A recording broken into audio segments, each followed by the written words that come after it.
إن الحمد لله نحمده ونستعينه ونستغفره ونعوذ بالله من شرور أنفسنا ومن سيئات أعمالنا من يهده الله فلا مضل له ومن يضلل فلا هادي له وأشهد أن لا إله إلا الله وحده لا شريك له وأشهد أن محمدا عبده ورسوله أما بعد فإن خير الحديث كتاب الله وخير الهدي هدي محمد صلى الله عليه وسلم وشر الأمور محدثاتها وكل محدثة بدعة وكل بدعة ضلالة وكل ضلالة في النار رب اشرح لي صدري ويسر لي أمري واحلل عقدة من لساني يفقهوا قولي رب اعوذ بك من همزات الشياطين واعوذ بك رب ان يحضرون اعوذ بالله السميع العليم من الشيطان الرجيم هل انبئكم على من تنزل الشياطين تنزل على كل افاك اثيم يلقون السمع واكثرهم كاذبون.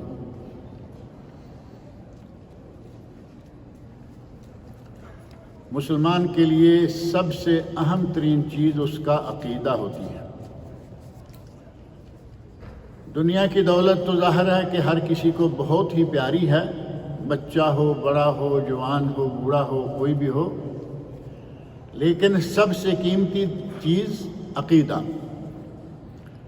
جس پہ اس کے دین کا، اس کے اسلام کا انحصار ہے، جس پہ اس کی دنیا اور آخرت کی کامیابی منحصر ہے. اور عقیدہ ہی وہ چیز ہے جو انسان کے لیے سعادت کا باعث بنتا ہے. عقیدہ صحیح نہ ہو، انسان دنیا میں دولت تو کما لے گا، لیکن آپ اپنی آنکھوں سے دیکھتے ہیں کہ بڑے بڑے دولت مند جوتے اتار کے قبروں پہ جا رہے، مزاروں پہ دھکے کھا رہے ہوتے ہیں. یہ کوئی عزت نہیں ہے. اسلامی مقام، اسلامی عزت، یہ جسے اللہ دے، اور اس کے لیے بنیادی چیز عقیدہ ہے. اور اگر موجودہ دور میں آپ دیکھیں تو عقیدے کو نقصان پہنچانے والی چیزیں بہت زیادہ ہیں. یہاں خلیجی ممالک میں لوگ آتے ہیں، دولت کماتے ہیں، اور خوش نصیب وہ لوگ ہیں جو عقیدہ بھی سیکھ لیتے ہیں.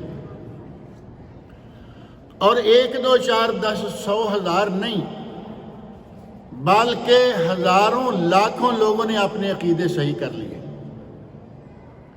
انہوں نے دیکھا کہ یہاں ہمارے پاکستان انڈیا والا ماحول نہیں ہے. وہاں گھر سے نکلیں تو کہیں سامنے پنجہ نظر آ رہا ہوتا ہے، کہیں کوئی کالے رنگ کا جھنڈا لہرا رہا ہے، کہیں سبز جھنڈا ہے، نیچے بہت بڑا گنبد ہے، دربار شریف ہے.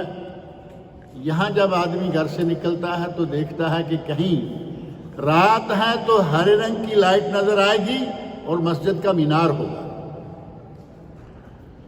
کوئی دربار نہیں، کوئی سرکار نہیں، کہیں کوئی پیر نہیں، کہیں کوئی فقیر نہیں.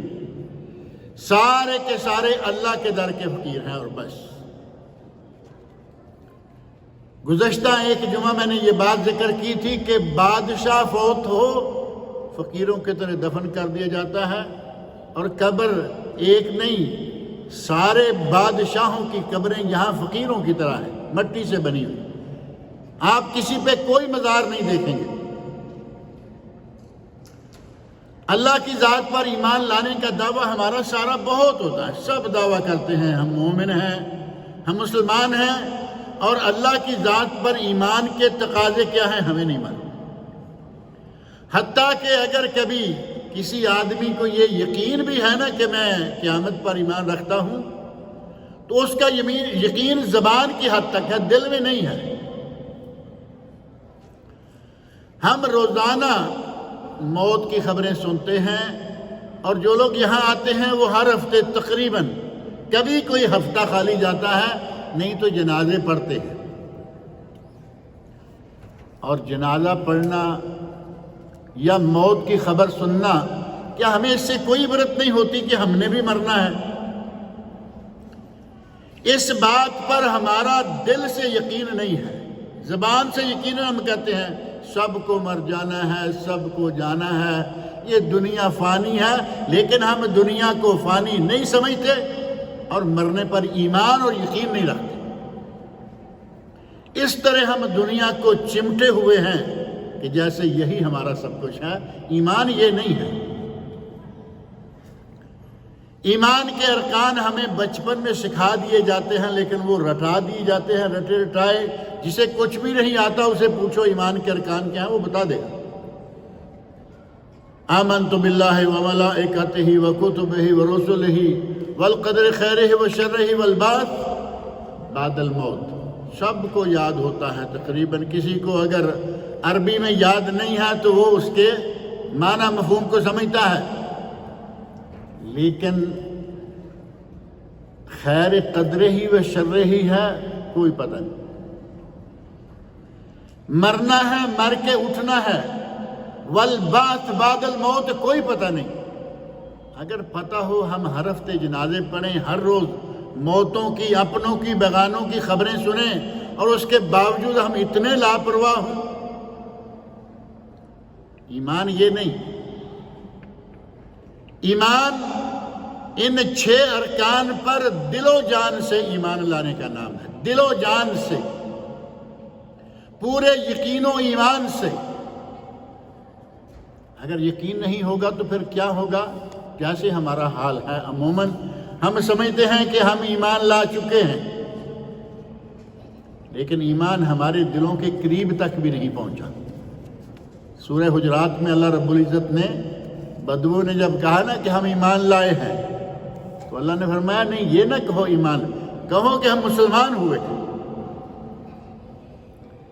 کلمہ شہادت پڑھ لینے کے بعد یقیناً آدمی مسلمان ہو جاتا ہے، لیکن ایمان دلوں میں گھر کب بنائے گا، گھر کب کرے گا، دلوں میں کب اس کا ڈیرا لگے گا، یہ عمل صالح ایمان صحیح کے نتیجہ میں ہوگا۔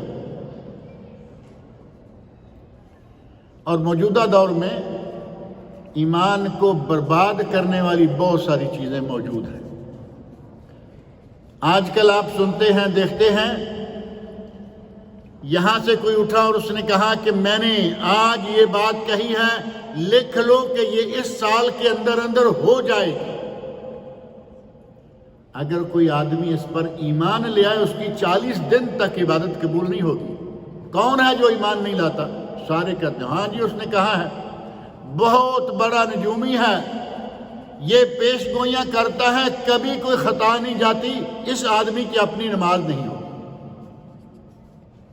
ٹیلی ویژنوں کے سامنے بیٹھ جاتے ہیں۔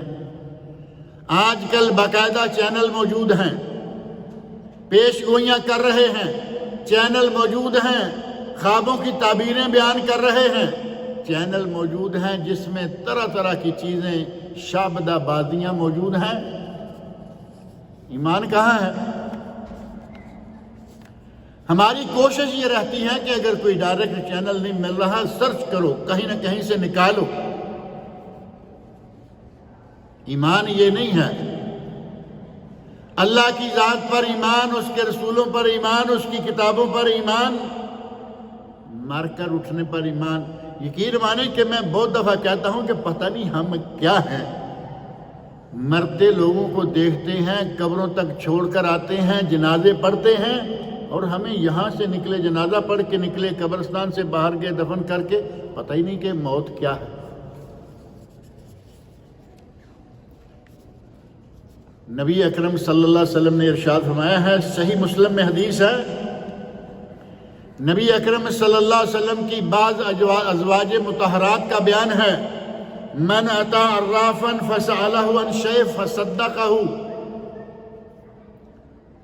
ٹیلی ویژنوں کے سامنے بیٹھ کے اب کال کر لیں، آن لائن آج کل مولوی مل رہے ہیں، آن لائن آپ کو منجم، نجومی مل رہے ہیں، کاہن مل رہے ہیں، خوابوں کی تعبیر بیان کرنے والے مل رہے ہیں، حتیٰ کہ استخارہ کرنے والے بھی مل رہے ہیں۔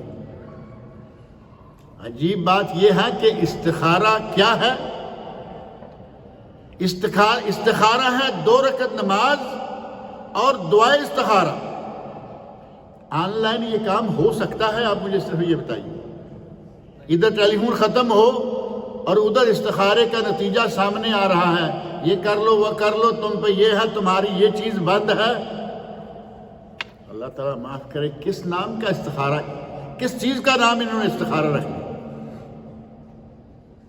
اور پھر اتنے گاہک، اتنے دنیا بھر سے کالیں آ رہی ہیں. مولوی صاحب بڑے پردہ میں ہیں، با پردہ ہیں، وہ سامنے نہیں آتے.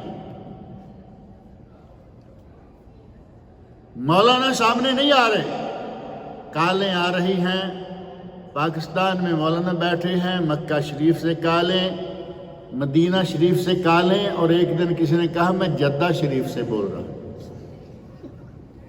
اب شریف لگانا تو ہماری عادت ہوگی، ہر چیز شریف ہے، راول پنڈی بھی شریف ہو جانی چاہیے. استخارہ 2 رکعت نماز پڑھیں، دعا استخارہ کریں، اپنا معاملہ اللہ کے سپرد کر دیں کہ یا اللہ اگر اس میں خیر ہے تو یہ میرے لیے کر دے، اگر اس میں میرے لیے شر ہے دنیا میں آخرت میں جلدی یا بدیر، اے اللہ مجھے اس سے بچا لے. وہ نہیں، ہمیں فوری رزلٹ چاہیے. ادھر ٹیلی فون کی کال ختم ہو میری، اور سامنے سے استخارے والے صاحب جو ہیں وہ جواب دینا شروع کر دیں. یہ استخارہ نہیں، کاروبار ہے. نام اتنا دلچسپ، جاذب، اتنا اٹریکٹیو نام ہے کہ ہر آدمی کال کرے. استخارہ پریشانیوں سے چھٹکارا. ایمان کو خراب کرنے، ایمان کو تباہ کرنے والے مولوی بے شمار، غیر مولوی بے شمار اپنے آپ کو پروفیسر لکھیں گے، پروفیسر. کبھی کبھی تو بعض پروفیسروں کو پروفیسر کا لفظ پڑھ کے مجھے بیچارے پروفیسروں پر افسوس ہوتا ہے کہ تم کہاں اور یہ کہاں. سڑک پہ بیٹھا ہوا ہے بیکار قسم کا آدمی، سامنے طوطے کا ایک پنجرہ رکھا، اس میں طوطا ہے، اور پیچھے بورڈ لگا ہوا ہے پروفیسر فلاں بن فلاں. پتہ نہیں اب پروفیسر یہ آدمی ہے یا اس کا طوطا پروفیسر ہے. ایمان کو برباد کرنے والی ہمارے یہاں بہت ساری چیزیں، اور نبی اکرم صلی اللہ علیہ وسلم ارشاد فرما رہے ہیں طوطے والے کے پاس بیٹھتے ہیں نا، مجھے بتائیے میں کیس جیت جاؤں گا یا نہیں. اور اتنے خبیث قسم کے اعلانات لگا رکھے ہوتے ہیں، جو چاہو سو پوچھو. تمہارا طوطا کیا کیا بتائے گا؟ اپنے طور پر یہ دعویٰ علم غیب ہے، میں غیب جانتا ہوں، میرا طوطا بھی غیب جانتا. یہی ہوگا نا. کہتے ہیں کہ کہیں کسی پیر صاحب نے بلی رکھی ہوئی تھی، ہمارے ایک مولانا واقعہ بیان کرتے ہیں، پیر صاحب نے بلی رکھی ہوئی تھی، جتنے مہمان آتے اتنی مرتبہ وہ میاؤں میاؤں کر دی تھی. یعنی باہر سے مہمان 5 آئے 5 مرتبہ میاؤں، 8 آئے 8 مرتبہ، 3 آئے 3 مرتبہ. بلی نے 5 مرتبہ میاؤں کیا، مہمان 6 آ گئے. مرید لوگ بڑے اسپیشل ہوتے، کہتے ہیں بھائی کیا بات ہے، آج پیر صاحب کی بلی کو کیا ہو گیا؟ مہمان 6 ہیں، اس نے 5 مرتبہ میاؤں کہا ہے. پیر صاحب کہتے ہیں گھبراؤ نہیں، ہماری بلی ایسی ویسی نہیں، یہ 5 مہمان ہیں اور 6واں ان میں وہابی ہے، ہماری بلی اس کو مہمان نہیں گنتی. جہاں یہ عالم ہوگا وہاں ہمارے ایمان کا کیا حال رہے گا؟ نبی صلی اللہ علیہ وسلم ارشاد فرماتے ہیں من اتا عرافن، جو عراف کے پاس، کاہن کے پاس، جوتشی کے پاس، نجومی کے پاس. عراف میں کاہن، عراف میں رمل اور فال والے لوگ، جوتشی، پامسٹ، ہاتھ ریکھائیں بولنے والا، ان میں سارے لوگ آ جاتے ہیں. نبی صلی اللہ علیہ وسلم ارشاد فرماتے ہیں جو کسی عراف کے پاس آیا اور اس سے سوال کیا، فَسَأَلَهُ عَنْ شَيْءٍ، سوال کیا کہ میری شادی کب ہوگی، کیا فلاں جگہ، اپنا پورا سامنے والا ایڈریس دے گا وہاں میری شادی ہوگی یا نہیں ہوگی. فَسَأَلَهُ عَنْ شَيْءٍ، اس سے کسی بھی چیز کا سوال کرے، وَصَدَّقَهُ، اور پھر اس کی تصدیق کر دے دل سے کہ ہاں یہ ہو جائے گا، ہاں یہ نہیں ہوگا۔ پروفیسر صاحب نے کہہ دیا ہے اگر یہ اس کا ایمان ہو جائے، نبی اکرم صلی اللہ علیہ وسلم ارشاد فرماتے ہیں لَمْ تُقْبَلْ لَهُ صَلَاةٌ 40 يَوْمًا، 40 دن تک اس کی نماز قبول نہیں ہوگی۔ اور ہم یہ بہت کرتے رہتے ہیں، اس پہ ایمان، اس پہ ایمان، اس کی بات کو مان لیا، اس کی بات کو مان لیا۔ ابھی گزشتہ سال، گزشتہ سے پیوستہ کہہ لیں، گزشتہ سے پیوستہ سال کے آخر میں 2020 19 کے اینڈ میں ایک بڑے پروفیسر نے یہ پیشگوئی کر دی، کہا کہ 2020 ایسا سال ہوگا کہ جس میں دنیا میں خوشحالی ہوگی، عام جتنے بھی سال ہیں ان میں سے بہترین سال ہوگا، لوگ خوشحال ہوں گے، دنیا میں خوشحالی ہوگی۔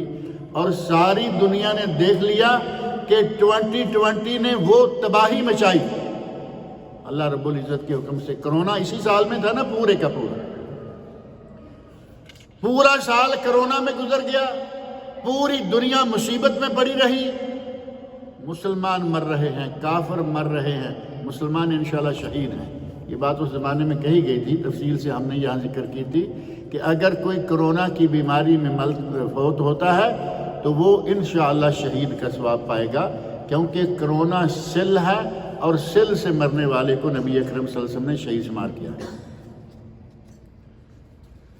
اتنے لوگ مسلمان فوت ہوئے اور اتنے کافر فوت ہوئے جس کا کوئی شمار ہی نہیں، اور کہنے والے نے کہا کہ یہ سال خوشگوار سال ہوگا۔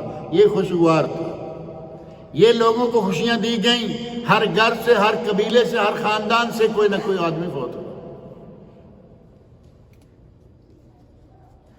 اور اگر کوئی آدمی ایسے لوگوں کے پاس جاتا ہے، پورے دلچسپی، ایمان اور یقین کے ساتھ ان کی باتوں کو جا کے سنتا ہے، ابو داود میں حدیث ہے، نبی اکرم صلی اللہ علیہ وسلم ارشاد فرماتے ہیں من اتا کاہنن، یہاں کاہن کا لفظ ہے، بات وہی ہے، فصدقہ بما یقول، اور جو کچھ وہ کہہ رہا ہے اس کو مان رہا ہے، تصدیق کر رہا ہے، فقد کفر بما انزل علی محمد صلی اللہ علیہ وسلم، اس نے محمد صلی اللہ علیہ وسلم کی شریعت سے کفر کیا۔ فقد کفر بما انزل علی محمد، نبی صلی اللہ علیہ وسلم کی شریعت، بما انزل، قرآن ہو یا حدیث رسول ہو، پوری کی پوری شریعت سے اس نے کفر کیا۔ اگر ایمان، اگر یقین بڑا مضبوط ہے کہ یہ پروفیسر جو کہتا ہے، یہ صاحب جو کہتا ہے بالکل فائنل، تو سمجھیں کہ وہ کفر کے دائرے میں داخل ہو چکا ہے، اور محض تصدیق کر دے ایک بات پوچھ کر تو 40 دن کی اس کی بھی نماز نہیں ہوتی۔ اور حضرت عبداللہ بن مسعود رضی اللہ عنہ سے یہی بات مسند بزار میں موجود ہے، جید سند کے ساتھ، وہ بھی کہتے ہیں کہ وہ آدمی کفر کے دائرے میں داخل ہو جاتا ہے۔ اور آج ہمارے پاس کتنے ایسے کام ہیں، کتنے ایسے لوگ ہیں جو یہ سلسلہ چلائے ہوئے ہیں، اور نبی صلی اللہ علیہ وسلم کی احادیث کو ہم کبھی ذہن میں بھی نہیں رکھتے۔ اور آج کے دور میں خاص طور پر ان جھوٹے لوگوں کا، جھوٹا ان کو کیوں کہیں گے، ایک بڑا مشہور جملہ ہے، کذب المنجمون وان صدقوا، کذب المنجمون وان صدقوا، نجومی جھوٹے ہیں، چاہے کبھی ان کی کوئی بات سچی بھی نکل آئے، لیکن اصلاً وہ جھوٹے ہیں، وہ جانتے کچھ نہیں۔ اللہ رب العزت کا اپنا نظام ہے، وہ کب کیا کرے گا، کس وقت وہ فرشتوں کو کیا حکم دیتا ہے کہ کیا کرو، اور فرشتے اس پر عمل کرتے ہیں، وہ دنیا میں ہوتا ہے۔ نہ کسی کے کہنے سے، نہ اللہ رب العزت کسی کے تابع ہیں، نہ اللہ پر کسی کا زور ہے۔ وہ بے نیاز ہے، ہم مجبور محتاج ہیں، وہ بے نیاز ہے، اسے کسی کی کوئی مجبوری نہیں، کوئی ضرورت نہیں ہے۔ یہ نجومی جو کبھی کبھی سچ نکل بھی آتا ہے، وہ کیسے ہوتا ہے؟ حدیث میں یہ بات موجود ہے کہ ان کے پاس شیطان ہوتے ہیں۔ ہمارے لوگ جائیں گے، جی میری جی فلاں چیز چوری ہو گئی ہے، بتائیے کہ چور کون ہے؟ اب ان کی تفصیلات میں جائیں، جو کچھ یہ لوگ شابدہ بازیاں کرتے ہیں، جس طرح لوگوں کو بھٹکاتے ہیں، تو بات لمبی ہو جائے گی۔ کبھی کہیں گے جی ہم ناخن میں اس کا فوٹو دکھا دیں گے جو چور ہے، ایسے ناخن ہے نا، کیمرہ کیا کہیں گے، اسکرین، کہے گا ناخن کی سکرین میں فوٹو دکھا دیں گے۔ اور کبھی کسی بڑے کو فوٹو نہیں دکھائی، کہیں گے بچہ لاؤ کو چھوٹا سا، چھوٹے بچے کو ہپنوٹائز کریں گے، اپنا کام کریں گے۔ لوگوں کو انہوں نے یوں کر دیا ہوا ہے کہ جیسے جو ہم کہیں گے وہی فائنل ہے، جبکہ علم غیب کس کو ہے؟ صرف اللہ تعالیٰ۔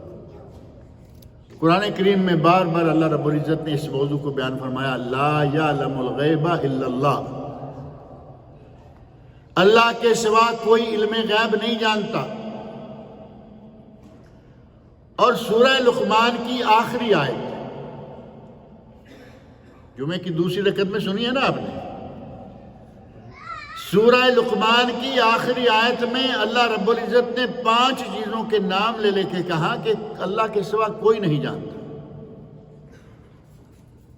بارش کب ہوگی، میری موت کہاں ہوگی، ماں کے پیٹ میں کیا ہے، اور ہمارے لوگ پیش گوئیاں کر رہے، اور ان کی پیش گوئیاں، بے شمار پیش گوئیاں غلط ثابت ہوتی ہیں، کبھی کوئی صحیح جو نکلتی ہے تو نبی صلی اللہ علیہ وسلم فرماتے ہیں کہ یہ کوئی ایک بات، ان کے شیطان کہیں نہ کہیں سے کوئی ایک بات اچک لیتے ہیں اور اس میں 100 جھوٹ ملاتے ہیں اور سامنے والے کے پلے میں ڈال دیتے ہیں، وہ سمجھتا ہے کہ کمال ہو گیا۔ یعنی 100 200 400 مرتبہ جھوٹ بولیں گے، کہیں کوئی ایک سچ نکل آئے تو وہ سچا نہیں ہوگا، اسے ہی کہتے ہیں کاذب المنجمون وان صدقوا، نجومی جھوٹے ہیں اگرچہ کوئی بات سچی نکل آئے۔ غیب کا علم اللہ کی ذات کے سوا کسی کو نہیں ہے، یہ خاصہ ہے اللہ رب العزت کا۔ اور ہمارے یہاں جو بھی، وہ چاہے استخارہ کے نام سے اپنے آپ کو غیب دان شمار کرے، چاہے پروفیسر کہلوائے، فال والا، نجومی، پامسٹ، کچھ بھی کہلائے، یہ اللہ رب العزت کے ساتھ شرک ہے۔ علم غیب اللہ کو ہے، یہ شرک کرتا ہے، کہتا ہے کہ نہیں یہ بھی جانتے ہیں، یہ بھی کرتے ہیں، بلکہ ہمارے یہاں کہتے ہیں یہ بڑے کرنی والے ہیں۔ کرنی والے یعنی ہر کام یہ کر لیتے ہیں۔ اللہ رب العزت کے معاملات میں دخل اندازی دے اور پھر آدمی مسلمان بھی رہے اور سمجھے کہ میں ان کی تو روزی روٹی لگی ہوئی ہے، ان کی تو جیبیں بھری جاتی ہیں، سڑک پہ بیٹھا ہوا آدمی بھی شام کو جیب بھر کے لے کے جاتا ہے، وہ کیوں کہیں گے کہ اللہ کے پاس علم غیب ہے؟ صرف وہ تو اپنے دعووں میں کہے گا میں بھی ہوں۔ یہ ہمارا کام ہے کہ ہم دیکھیں کہ ہم نے بچپن میں سیکھ لیا آمنت باللہ، اب یہ بھی دیکھیں کہ اللہ کے اوصاف کیا ہیں، اللہ کے ساتھ اس کی خصوصیات کیا ہیں، وہی خصوصیات کسی غیر میں مانیں گے تو اسی کا نام شرک ہے۔ اور پھر اس میں شرک کئی طرح کا، شرک ربوبیت اس میں، شرک الوہیت اس میں، یہ جو آپ کو خبریں بتانے کے لیے بیٹھے ہیں یہ کچھ خرچے بھی کرتے ہیں۔ اب ظاہر ہے کہ اپنی جیب سے تو کیا کرنا ہے، کسی کو کہا کہ کالا بکرا لے کے آؤ، اب وہ کالا بکرا کیا کریں گے؟ کالے بکرے کو غیر اللہ کے نام، جنوں اور بھوتوں کے نام ذبح کر کے انہی کے لیے ڈال کے آئیں گے۔ غیر اللہ کے لیے قربانی کرنا جائز ہے؟ وہ گھر میں کریں، مزار پہ جا کے کریں، کسی بھی جگہ کریں، جب نیت غیر اللہ کی ہوگی کہ میں اپنے، کہتے ہیں میں اپنے موکل کو خوش کر رہا ہوں۔ قربانیاں یہ کرتے ہیں، جنوں کے ساتھ تعلق پیدا کرنے کے لیے بہت سارے کفریہ کام یہ کرتے ہیں، اور اس کے بعد جا کے ان کی باری آتی ہے کہ یہ کچھ نہ کچھ ان کی مدد سے لوگوں کو بتانا شروع کرتے ہیں۔ کمائی کرنے کے لیے اپنا ایمان برباد کر لیا، کمائی کس کام آئی؟ ہم کماتے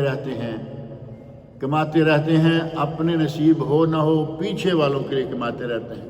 اللہ کے نیک بندو، اللہ رب العزت نے جس نے پیدا کیا ہے وہ روزی دے گا یا نہیں دے گا؟ قرآن میں تو اللہ رب العزت نے یہاں تک فرمایا وَمَا مِن دَابَّةٍ فِي الْأَرْضِ إِلَّا عَلَى اللَّهِ رِزْقُهَا، روئے زمین پر کوئی چوپایا بھی نہیں الا یہ کہ اللہ نے اس کے رزق کی ذمہ داری خود لے رکھی۔ جانوروں، کیڑوں، پکوڑوں، پتنگوں، ہر چیز کے رزق کی اللہ رب العزت نے جب ذمہ داری لے رکھی ہے، اور انسان تو اللہ کا بڑا پیارا ہے، اگر پیارا بن جائے، کچھ نہ کچھ اللہ کے لیے کرنا شروع کرے، تو انسان کے پاس تو اللہ رب العزت نے بہت خاصیات رکھی ہے۔ اس کو بھوکا مار دے گا، جس کے دنیا میں آنے سے پہلے اس کی روزی کا انتظام اس کی ماں کے پیٹ میں اللہ رب العزت نے کر رکھا۔ ہوش آتے ہی اللہ رب العزت نے، آپ نے کبھی کہیں سنا ہے کہ کوئی کنواری لڑکی ہو اور اس کے پستانوں سے دودھ نکلتا ہو؟ نہیں ہوگا۔ پیٹ میں بچہ آئے گا، اللہ رب العزت اس کے رزق کا انتظام شروع کر دیتا ہے، ماں کی چھاتی میں دودھ آنا شروع ہو جاتا ہے۔ پیٹ میں دودھ، پیٹ سے نکلتے ہی دودھ، خوراک کا مسلسل انتظام موجود ہے۔ اب بڑا اس وقت تو بچہ کچھ تسبیح وغیرہ بھی نہیں کرتا، نمازیں بھی نہیں پڑھتا، بڑے ہو کے تو نمازیں شروع ہو گئی، تسبیح شروع ہو گئی، تکبیر شروع ہو گئی۔ اب اللہ آپ کو رزق نہیں دے گا۔ ایمان کے معاملہ میں ہمارا جو سلسلہ ہے وہ بہت ہی کمزور ہے، اور جادوگر خاص طور پر جادو سیکھنا کفر، کئی مرتبہ یہ بات ہوئی، جادو سیکھنا کفر، اور جادوگر کی سزا کیا ہے؟ سزائے موت۔ ام المومنین نبی اکرم صلی اللہ علیہ وسلم کی بیوی نے سزائے موت دلائی، جادوگر کو قتل کروا دیا، اور کہیں بھی کسی بھی ملک میں، اسلامی ملک میں خاص طور پر جہاں حدود و تعزیرات نافذ ہوتی ہوں، ثابت ہو جائے کہ یہ جادوگر ہے، اس کی سزا سزائے موت۔ سارے علم سیکھیں، جادو کا علم سیکھنا گناہ ہے، کفر ہے، جادوگر کافر ہے۔ اور نبی صلی اللہ علیہ وسلم نے جو 7 بڑے گناہ ذکر کیے، آپ نے ارشاد فرمایا اجتنبوا السبع الموبقات، 7 بڑے بڑے تباہ کن، ہلاک کن، وہ گناہ جو آدمی کو ہلاکت میں ڈال دیتے ہیں، ان گناہوں سے بچو۔ اور ان 7 گناہوں میں سے سب سے پہلا گناہ ذکر فرمایا الشرک باللہ، اللہ کے ساتھ شرک کرنا، جنوں سے مدد لینا، جادوگروں سے مدد لینا، رمل فال والوں سے، کاہنوں سے، عرافوں سے مدد لینا، یہ سراسر شرک ہے۔ سب سے پہلے ہم یہاں گناہگار ہو جاتے ہیں۔ اور دوسرا نام جو لیا نبی اکرم صلی اللہ علیہ وسلم نے وہ ہے السحر، اللہ کے ساتھ شرک کرنا۔ دوسرا جادو کرنا، کرانا۔ ہمارے یہاں دیکھیں جادو کچھ لوگ سیکھتے ہیں، کچھ سکھلاتے ہیں، کچھ کرتے ہیں اور کچھ کرواتے ہیں۔ کوئی بڑی لمبی چوڑی غرض نہیں ہوتی کہ اس سے اس کو کیا فائدہ ہوگا، کچھ نہیں۔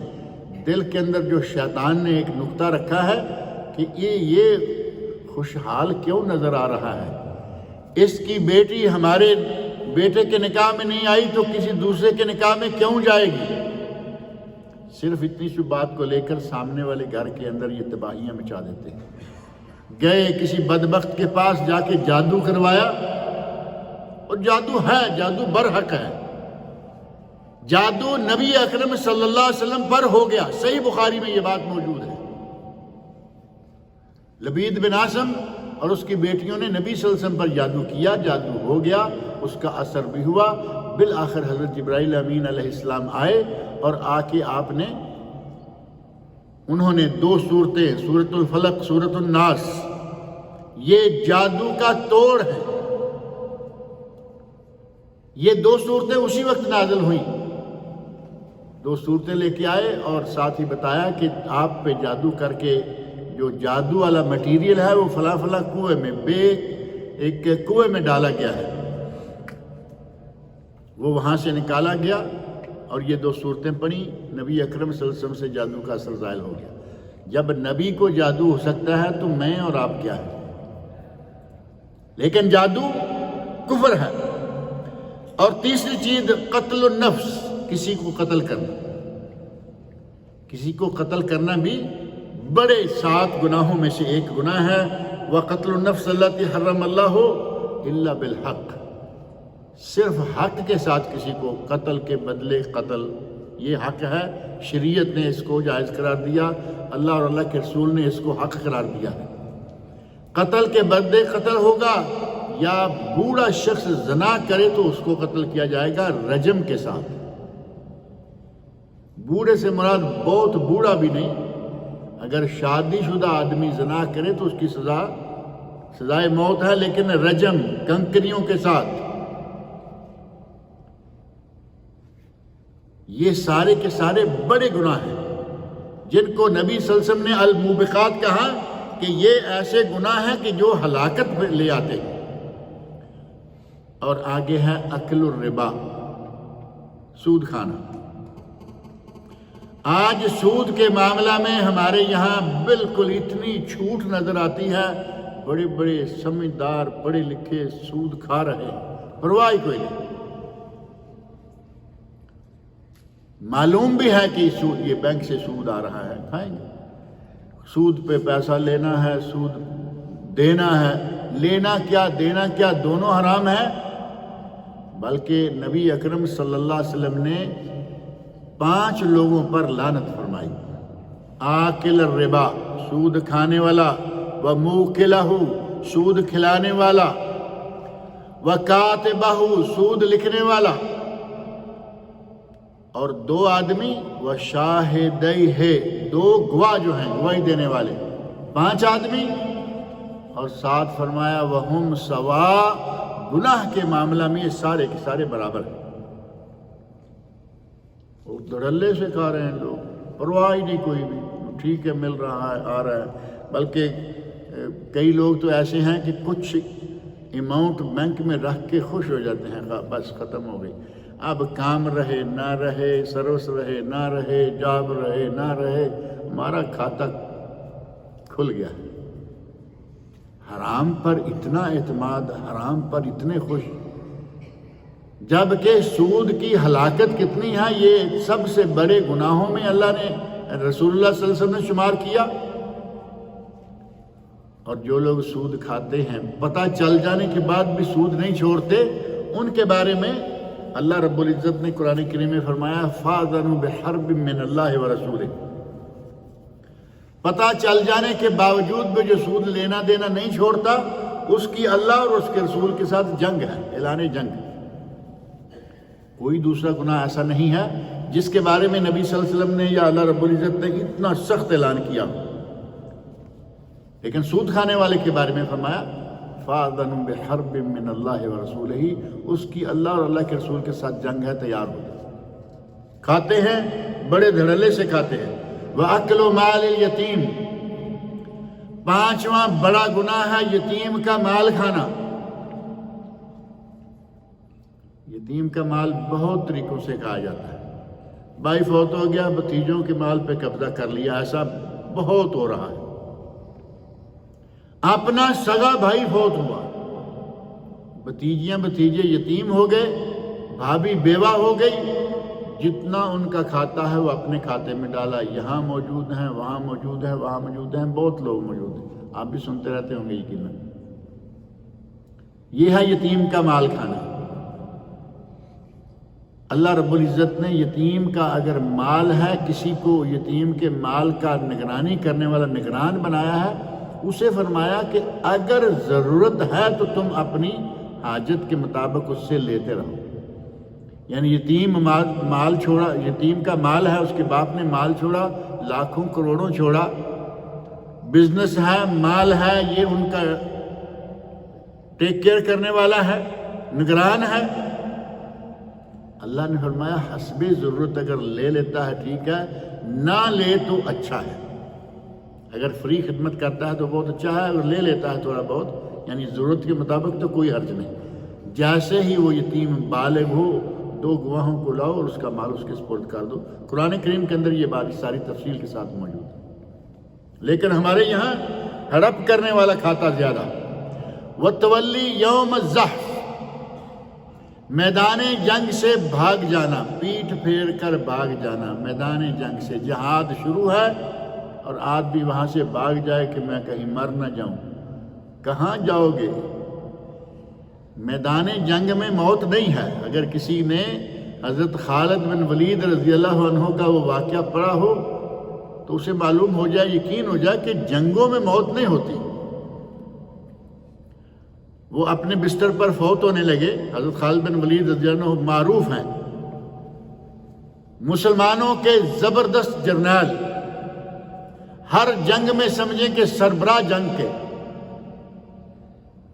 بے شمار جنگیں کی، بستر پر فوت ہونے لگے۔ کہا مجھے دیکھو، میرے جسم پر کہیں آپ کو اصل چمڑا نظر نہیں آئے گا، اتنے میرے جسم پر زخم آئے، لیکن میں آج یہاں مر رہا ہوں۔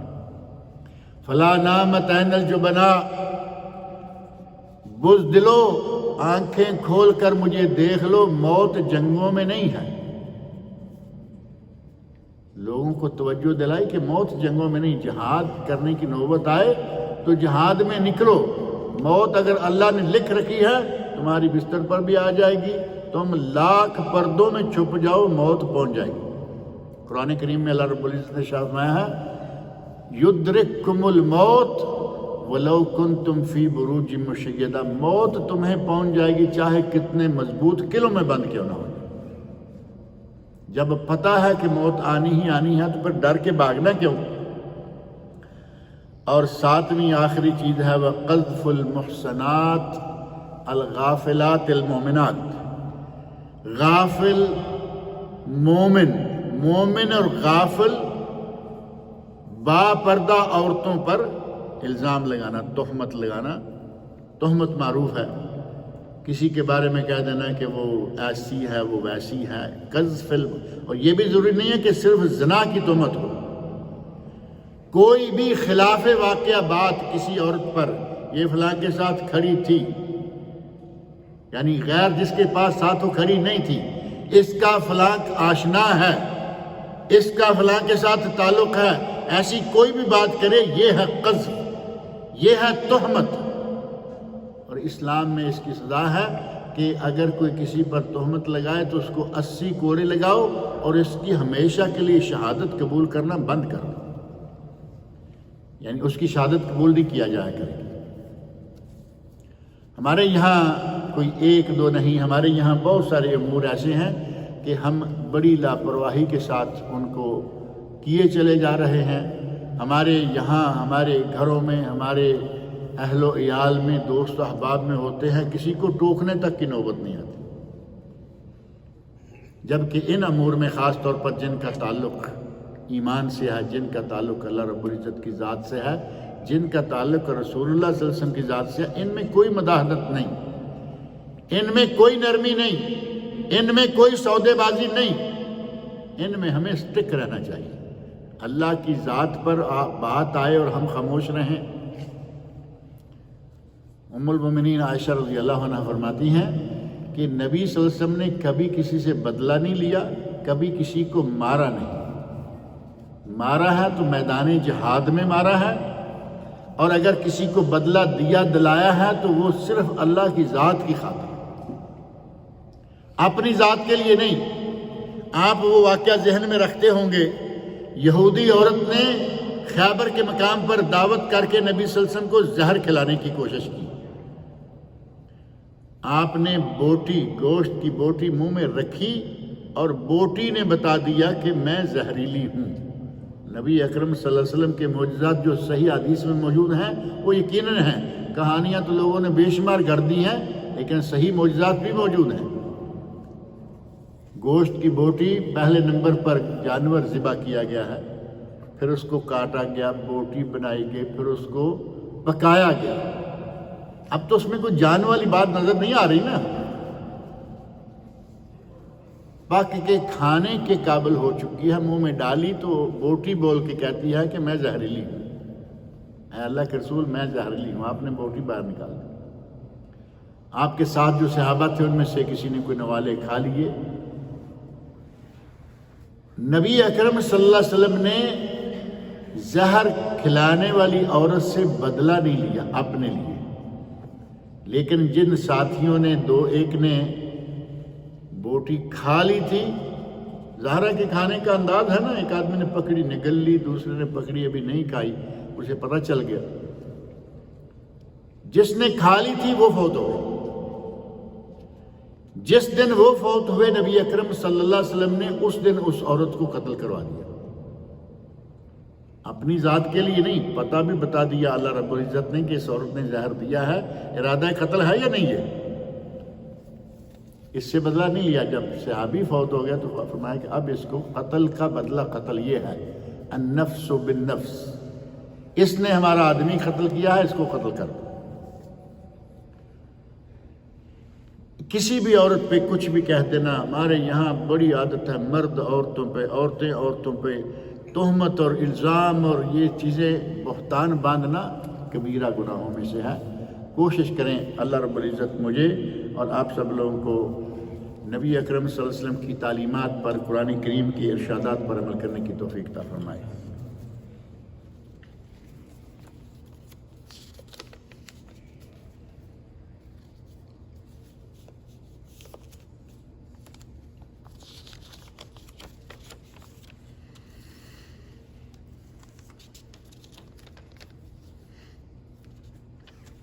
ہمارے ایک بنگالی بھائی کی والدہ بہت بیمار ہیں، ان کی صحت یابی کے لیے دعا کریں، دعا کیجیے کہ اللہ تعالیٰ انہیں شفائے کاملہ عاجلہ عطا فرمائے۔ ہماری بلڈنگ کے جو ہمارے بھائی ہیں وہ بھی بنگالی ہیں اتفاق سے، پچھلے جمعہ ان کے والدین دونوں فوت ہو گئے، جمعرات کو والد فوت ہوا اور جمعے کو والدہ فوت ہو گئی۔ دعا کریں کہ اللہ رب العزت ان کی مغفرت فرمائے، بشری کوتاہیوں کو معاف کرے، اللہ تعالیٰ ان کو جنت الفردوس میں اعلیٰ مقام عطا فرمائے۔ اور بھی کوئی بیمار ہیں اللہ تعالیٰ اسے شفائے کاملہ عاجلہ عطا فرمائے۔ نماز شروع کرتے ہوئے کیا آواز بلند یا بے آواز دل میں نماز کی نیت کرنا ضروری ہے؟ ضروری نہیں بلکہ جائز ہی نہیں، لفظوں سے نیت کرنا جائز نہیں ہے، نہ بلند آواز سے نہ بلا آواز، نیت دل سے ہوتی ہے۔ نیت کا مقام کیا ہے؟ دل۔ اور یہ ہمارے پاک و ہند میں جو ہمارے مولوی حضرات بڑے زور شور سے نیت سکھلاتے ہیں، ان کی اپنی کتابوں میں لکھا ہوا ہے۔ شرح وقایہ ہمارے پاک و ہند میں زیادہ تر ہمارے احناف بھائی ہیں نا،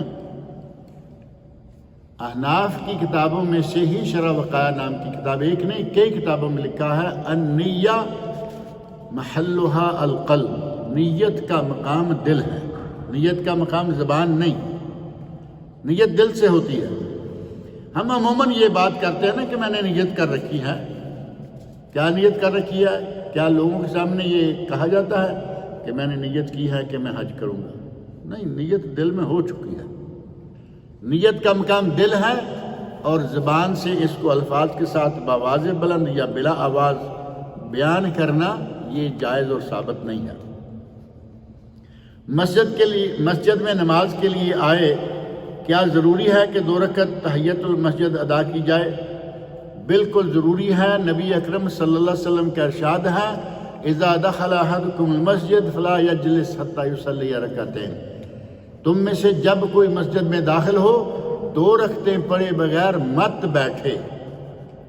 اب نبی صلی اللہ علیہ وسلم فرمائے 2 رکعتیں پڑھے بغیر مت بیٹھے، اور ہمارے یہاں آتے ہی بیٹھ جاتے ہیں، اور خاص طور پر جمعے کے خطبے کے دوران آئیں گے بیٹھ جائیں گے، جبکہ باقاعدہ ایک حدیث میں یہ الفاظ موجود ہیں اذا دخل احدکم المسجد والامام یخطب، اگر کوئی مسجد میں داخل ہو اور امام خطبہ دے رہا ہو تب بھی 2 رکعتیں پڑھے بغیر نہ بیٹھے۔ اب یہ ہے تحیۃ المسجد، جسے علماء میں سے بہت سارے علماء نے کہا کہ یہ واجب ہے، ضروری ہے، بعض نے کہا واجب نہیں، پڑھنا چاہیے، اور بعض نے یہاں تک کہا کہ مکروہ اوقات میں بھی مسجد میں داخل ہوں تب بھی پڑھ لیں، اور بعض نے کہا کہ اگر جماعت کھڑی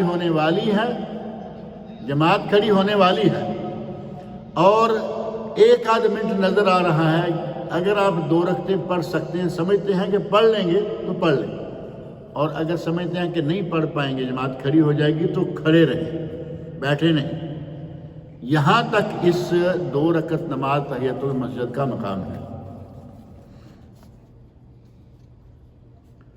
یا نماز سے پہلے کی سنتیں ادا کر کے مسجد میں بیٹھ سکتے ہیں، بالکل یہ صحیح ہے۔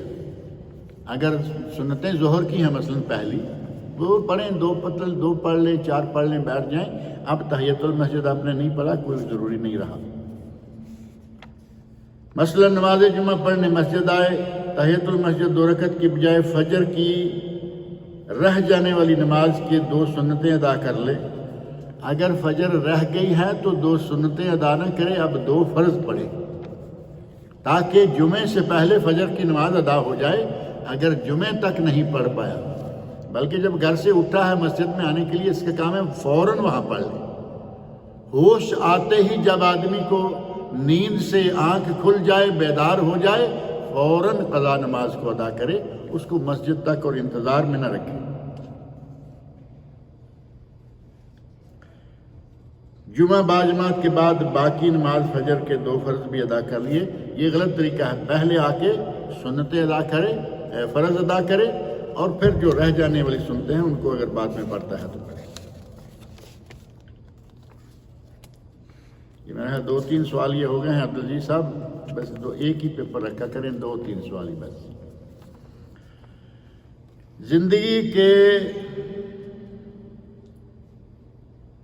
پس مردگی، ذہنی دباؤ، ڈپریشن کو کم کرنے یا ختم کرنے کا بہترین طریقہ کیا ہے؟ میں نے بہت دفعہ بتایا ہے، آپ غور نہیں کرتے۔ ڈپریشن یا ٹینشن، اس کو ختم کرنے کا بہترین طریقہ اللہ رب العزت نے قرآن کریم میں بیان فرمایا ہے، اور وہ ہے الا بذکر اللہ تطمئن القلوب۔ اللہ کا ذکر کرنے سے دلوں کو اطمینان حاصل ہوتا ہے۔ جسے اطمینان حاصل ہو جائے، کیا ڈپریشن رہے گا؟ ٹینشن رہے گی؟ نہیں رہیں گے۔ اور ذکر کیا ہے؟ قرآن کریم کی تلاوت کریں، سبحان اللہ، الحمدللہ، اللہ اکبر، لا الہ الا اللہ بکثرت پڑھیں۔